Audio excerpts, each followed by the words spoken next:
অনেকগুলো পছন্দের খাবারের তালিকায় অন্যতম আরও একটি পছন্দের খাবার হলো ফুচকা। ঘরোয়া পদ্ধতিতে খুবই সহজভাবে সাধারণ অল্প সামান্য পরিমাণ উপকরণ দিয়ে ঘরে বসে বানিয়ে ফুচকা খেয়ে নিলাম। খুবই মজা, আশা করি সবার ভিডিওটা দেখলে ভালোই লাগবে। ফুচকা খেতে এমন কোনো আপুরা নেই যে পছন্দ করে না। আর এই ফুচকার উপকরণের মধ্যে মেন গুরুত্বপূর্ণ মজা যদি হয় টক, তাহলে আর কি লাগে।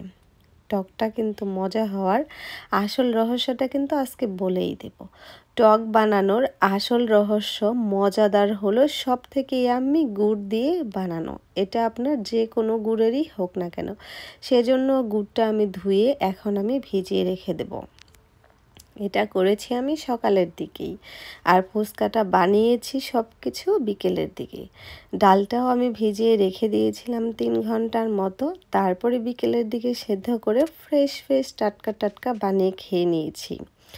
যাই হোক না কেন, সামান্য উপকরণের মধ্যে ডালের ভর্তাটা তো লাগবেই। এই বড় ডাউলের ভর্তাটা করে ফুচকা বানিয়ে খেলে বেশি ভালো লাগে। আলু দেব না, আর আজকে ফুচকা বানাবো ডিমও দেব না, টমেটোও দেব না, শসাও দেব না, কুচি করে মরিচ কেটেও দেব না, কুচি করে পেঁয়াজ কেটেও দেব না। সাধারণত ভর্তা বানাতে গেলে পেঁয়াজ আর মরিচ লাগে। এটা আপনি কাঁচা মরিচ দিয়েও করতে পারেন, শুকনা মরিচ দিয়েও করতে পারেন। আর এই ফুচকার মজাটা একটু বাড়িয়ে দেবে শুকনা মরিচের লঙ্কা দিলে। মানে শুকনা মরিচটা লঙ্কা বলতে মানে শুকনা মরিচটা ভেজে একটু গুঁড়ো করে নিয়ে এটা করে দিলে বেশি মজা লাগবে। গুড়টা ভিজে গিয়েছে, এখন কিন্তু টকটা বানিয়ে নেব।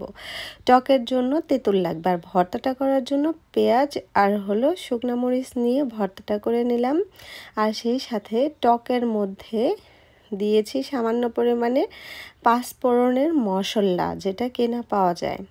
আর হলো দিয়েছি জিরা ফাঁকি করে বেশি পরিমাণে, সেটা দিয়ে বানিয়ে নিলাম। আর লবণ দিয়েছি সামান্য, গুড় যে ভেজানো ছিল ততটুকুই, আর তেঁতুল দিয়েছি সামান্য। মিষ্টি টক বানিয়েছি। এটা বাচ্চাদের জন্য খুবই ভালো, বাচ্চারা খেতে পারবে। আমার মেয়ে খেতে পারে, কিন্তু ছেলে একটু কম খায়।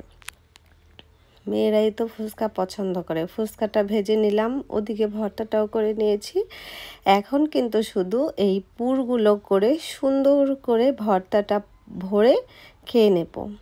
এই তো সুন্দর করে সাজিয়ে নিলাম। এখন কিন্তু মজা করে সবগুলো শেষ করে নেব। ভিডিওটা আশা করি এই পর্যন্তই। আল্লাহ হাফেজ।